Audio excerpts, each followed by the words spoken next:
Okay, you've made it to our final segment on Lowcountry Money Talk. It's actually gone just really fast. Snuck up on me. These conversations do, because we're covering a lot of information. It's all good information for those of you who are retired, nearing retirement, or really just anyone. We're talking a lot about Social Security, pensions, and investments, which all fall under one general umbrella of income. So we're talking retirement income, of course. Right. A lot to know, but we want to get to it all. Before we went to break, we were talking about, really about risk, how old you are and how risky your portfolio should be.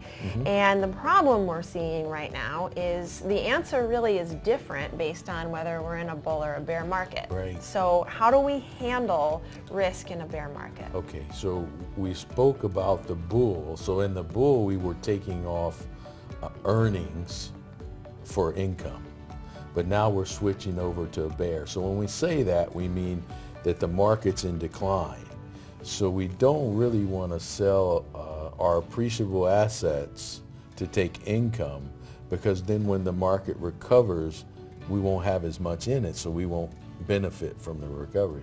So the idea would be to have a strategy to where when we are in a declining market, or we'll call it a bear market or so, that we can still have our same income, because we still need to pay the bills. Yes, we do. The bills don't change. Well, they might be going up, is the problem. Unfortunately. Yeah. But we need to have a source of assets that aren't declining in the market, bear market, where we can withdraw our income. So then we need to set up, make sure we talked about exposure and being overexposed, had some fun with that. So we want to make sure that we have another asset class that we can dig into. There's several different ones. That's where you need to get your analysis done and call in and all that.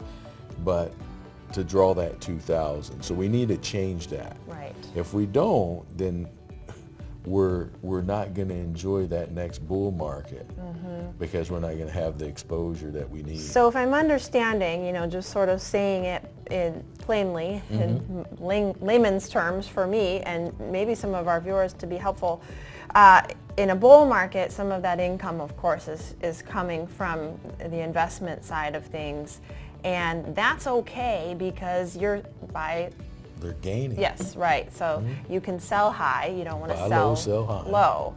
But in a bear market, the problem is you'd be selling low, and obviously that's a no-no. We don't want to do that. So, okay, so you have to handle it differently. Right.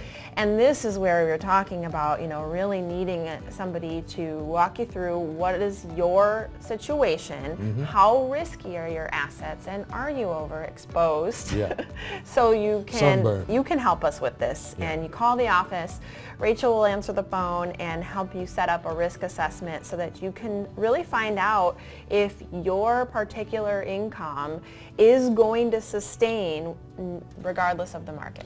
Yeah, once we get into that bear market, the crystal balls are different. We don't know how long it's going to be. Right. So we just need to make sure we have that source ready and prepared. Keep an umbrella for a rainy day, right? Just in case. So that we have that taken care of. When we're in retirement, we don't have as many years, unfortunately, to make up bad market times. Exactly. So make sure we're prepared. I think the biggest question on a retirement person's mind, somebody who's in retirement, is do I have enough to last? And the answer to that question is you can, as long as you're making the appropriate adjustments along the way. What I always tell people, Jessa, it's easier, in my opinion, to have maybe short term or so, more that maybe we're not getting a huge gain on, that's more protected, than it is if we lose 30%. It may take longer to make it up than it is to change and add more later. So at this time in history, I would say it would make more sense to be more cautious, obviously, and have that emergency fund. Talk about that. Yeah, absolutely. The emergency fund is key, and having the right amount. You don't want to have too much, as you mentioned on the break. We don't have time to go into that today. We're wrapping up our episode, but we'll leave you with a to-do list. You can do two things. You can call the office, make sure you get a risk assessment and a portfolio analysis, and talk to Rachel. And you can join us here on our next episode right. of Lowcountry Money Talk. Thanks, Phil. All right, you're welcome. And thank you. We'll see you next time.